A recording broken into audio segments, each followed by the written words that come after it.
Revenue అధికారులు కాదు, bank అధికారులు కాదు, వాళ్ళతో మనకు పంచాయతీ లేదు. మీ ఊళ్ళో ఉండే కాంగ్రెస్ లీడర్ ఎవడైతే ఉంటాడో వాన్ని పట్టుకోండి. ఏమాయ కొడక ఎక్కడ పోయింది నీ రుణమాఫీ అడగండి. ఇక్కడ పార్టీ మారిన ఎమ్మెల్యే ఉన్నాడు, ఆయనను అడగండి.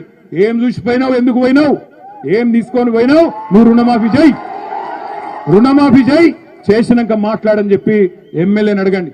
ఓట్లు ఎవరికి వేసినామో గవాళ్ళని అడగాలి, గవాళ్ళని నిలదీయాలి.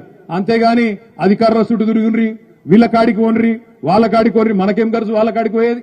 మనం పోవాల్సింది మనం ఓట్లు వేసిన ప్రజాప్రతినిధుల కాడికి పోవాలి, నిలదీయాలి, అడగాలి, గట్టిగా చెప్పాలి. అక్కడ దబ్బన బీఆర్ఎస్ ఎమ్మెల్యే ఉన్నారనుకో, తప్పకుండా వాళ్ళకు పోయి దరఖాస్తు తీయండి. మా తరపున ప్రభుత్వానికి చెప్పండి, మా తరపున ప్రభుత్వాన్ని నిలదీయండి, మా తరపున ప్రభుత్వాన్ని మీరు గల్లాబట్టి అడగండి అని చెప్పి తప్పకుండా నిలదీయండి.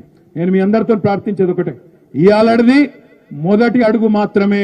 రుణమాఫీ జరిగేదాకా ప్రతి ఊళ్ళే చేవెళ్ళ ఒకటే కాదు, రాష్ట్ర వ్యాప్తంగా రుణమాఫీ జరిగేదాకా 2 లక్షల రూపాయలు మీరు ఏదైతే మాట ఇచ్చిండ్రో, కండిషన్లు లేకుండా, కొర్రీలు లేకుండా, కోతలు లేకుండా, కట్టింగులు లేకుండా రైతులందరికీ రుణమాఫీ చేసేదాకా మీ వెంట పడతాం, మిమ్మల్ని తప్పకుండా వదిలిపెట్టమనే మాట రేవంత్ రెడ్డిని, కాంగ్రెస్ నాయకులందరినీ నేను హెచ్చరిస్తా ఉన్నా.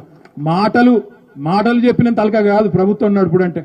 అధికారంలో లేనప్పుడు ఏం మాట్లాడిండు రేవంత్ రెడ్డి, చెట్టుకు గట్టేసి కొట్టుండ్రి, ఎక్కువ మాట్లాడితే లాగుల తుండలిడిచి పెడతా, గుడ్లు వీకి గోటీలాడతా. రేవంత్ రెడ్డి నేను నీకు చెప్తున్నా, నువ్వుగిన రుణమాఫీ చేయకపోతే ఖచ్చితంగా నీకు జరుగుతాయి, నువ్వు చెప్పిన కార్యక్రమాలన్నీ జరుగుతాయి. నిన్ను దమ్ముంటే రా, నేను మళ్ళా చెప్తున్నా, దమ్ముంటే రా. నువ్వు ముఖ్యమంత్రి 8 నెలలే అయింది, ఏ ఊరికోదామప్పా, సెక్యూరిటీ లేకుండా రా, దమ్ముంటే నువ్వు రా, నేను కూడా వస్తా. అధికారులు వద్దు, ఎవ్వలొద్దు, పోదాం.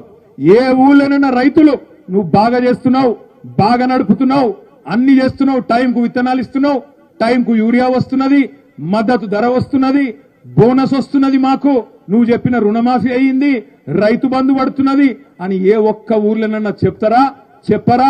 ఊర్లలోనే తెలుసుకుందాం. నేను మీ అందరినీ ప్రార్థించేది ఒకటే, ఇక్కడికి వచ్చేటప్పుడు మా తమ్ముడు కార్తీక్ చెప్తా ఉన్నాడు, అన్నా పాత రంగారెడ్డి జిల్లా మొత్తం రైతన్నలు చాలా మంది, కొంతమంది వ్యవసాయం చేసుకుంటూ ఉన్నారు ఊళ్ళల్లో, కొంతమంది పాపం ఇది వరకు రియల్ ఎస్టేట్ కూడా చేసుకుంటూ ఉండే, వాళ్ళ పరిస్థితి కూడా ఆగమైపోయిందన్న, వాళ్ళ గురించి కూడా మాట్లాడని చెప్పిండు. నేను మా రంగారెడ్డి జిల్లాలో ఉండే రైతన్నలందరినీ ఒక్కసారి ఆలోచించమని కోరుతా ఉన్నా. కేసీఆర్ ఉన్నప్పుడు ఎట్లుండే, ఇవాళ ఎట్లయింది, ఒక్కసారి ఆలోచన చేయండి. ఏ రకంగా ఇవాళ రేవంత్ రెడ్డి ప్రభుత్వం వచ్చినాక ఈ కరెంటు కోతలు, మంచినీళ్లు లేక, అదేవిధంగా సాగునీరు లేక ఇలా పరిశ్రమలు ఉన్నాయి పోతుంటే, ఏ రకంగా రేపటి రోజున పెట్టుబడులు ఇక్కడి నుంచి తరలిపోతుంటే మన భూములకు ధరలు వస్తాయి, ఆలోచన చేయండి. ఉన్న ప్రాజెక్టులు రద్దు చేస్తాండు, ఫార్మాసిటీ రద్దు, ఎయిర్పోర్ట్ కు పోయే మెట్రో రద్దు. ఇక మనటప్పుడు రంగారెడ్డి జిల్లా డెవలప్మెంట్